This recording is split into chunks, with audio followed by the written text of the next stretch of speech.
Hey everyone. I was talking to Anna yesterday, and it came up that neither of us is very happy with how our content has been performing so far. So, this is an attempt to fix it, right? I'm going to lay out what I think we should be doing to make everything work and make everyone happy. It came up yesterday that I'm a certified copywriter, certified by digitalmarketer.com and HubSpot.com, the two biggest digital marketing authorities on the web probably. My team partner is an SEO specialist, and we've done a lot of successful content campaigns. So let's talk about what I feel we should do based on all of that. First of all, we need to define our specific goals, because right now we don't have specific goals. There is no specific goal like we need to get X more Telegram group members, or we need to get X more page visits, right? And because there are no goals, it's really hard to make the content productive and effective. Because the whole thing about content is that content is the intersection of publishing and marketing. So right now we're publishing, but we're not marketing. We don't actually have a goal. We're not really asking people to do anything consistently. Ideally, what we would need, if we're doing content marketing and not really thinking about SEO, is come up with about, let's say, 3 goals, like get people to read the white paper, get people to join the Telegram group, and get people who apply to the whitelist to actually complete the purchase. If we would have 3 goals like that, we would make 3 CTAs, and then we would just focus everything we write around the CTAs, right? Doing this is the most effective way to do anything. Plan what you want people to do, and then plan the content titles, and then write the actual content, right? It's like a little waterfall. It starts small, and then it leads to really great results. But you have to start with a small thing, just defining what the goals are. And that's something that we need Acropolis' team to help us define exactly what the goals are. Next, depending on the goals, we may actually decide that we want to do SEO optimized content. That the process of planning and creating SEO optimized content and direct marketing content is a little bit different. And I'll show you what I mean by that. So I'm looking at some of our old projects.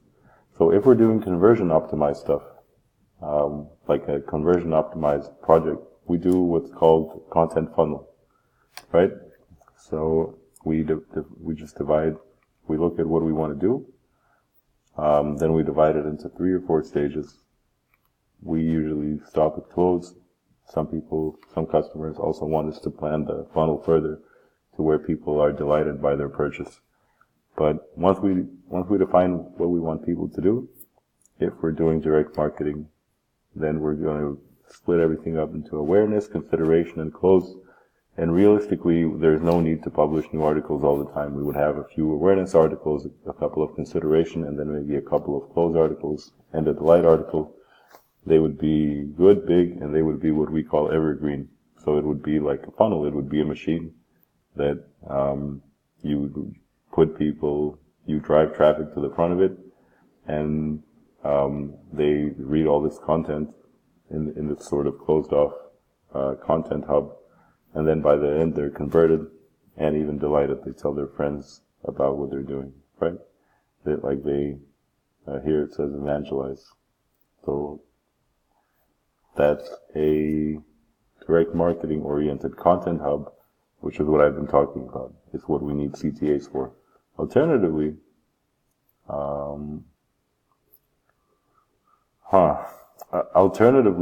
we would be looking at making an SEO plan, which would have something like this. So it would be split up into what we call content silos. So we would say there's a group of pages that talk about decentralized pension schemes, and the keyword for all the pages in that category would be decentralized pension schemes. And we would just start to rank on Google for all popular related keywords by building up simpler pages. They would have to be less complicated, But again, we would have to focus and make 10 to 12 pages in a single silo, and then that would drive a lot of free traffic. But we would have to do one or the other. So either make like a funnel with the top goal here, and then everything that we do drives people into the funnel. Or we would do a silo where we post a lot of quality content with keywords to make sure that people find you on Google. So those are the two big things. Decide on a goal. Decide on SEO versus, and here I'll just write here leads. Leads, whitelist, application. So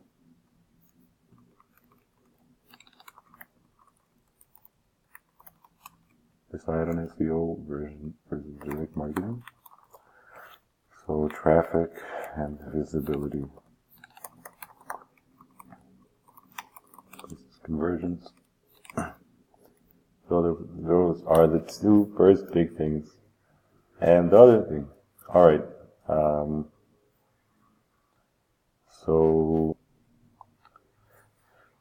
this is something that should really come from me, but I also need help from someone from Team Acropolis. I got some from Peter last week, but we probably need even more, and this should be an ongoing process over the next several days, right? So here's how, in a perfect world, content works.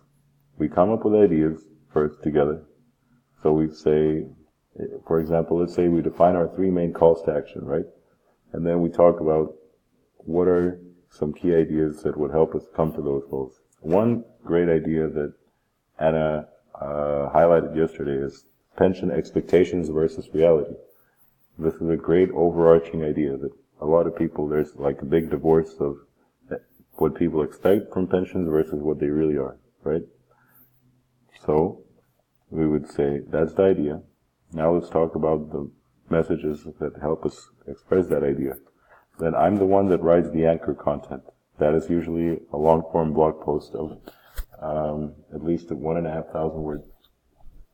Right, I write that anchor content, and let's say I also turn that into an infographic, right? Blog post, and I turn the written content for that into an infographic, and then it says themes here. Don't focus on that too much. But the point is that after making the anchor content, this is also what's called flagship content, pillar content. Basically everything, this is the most important part of your content strategy, and it does not consist of 500-word articles. This is like 1,500-word blog posts that are serious and well-researched and valuable. You make one of them, and then you just surround them, not really with themes, but with other pieces of content. So from that anchor post, you can make a lot of Twitter content. You make an infographic.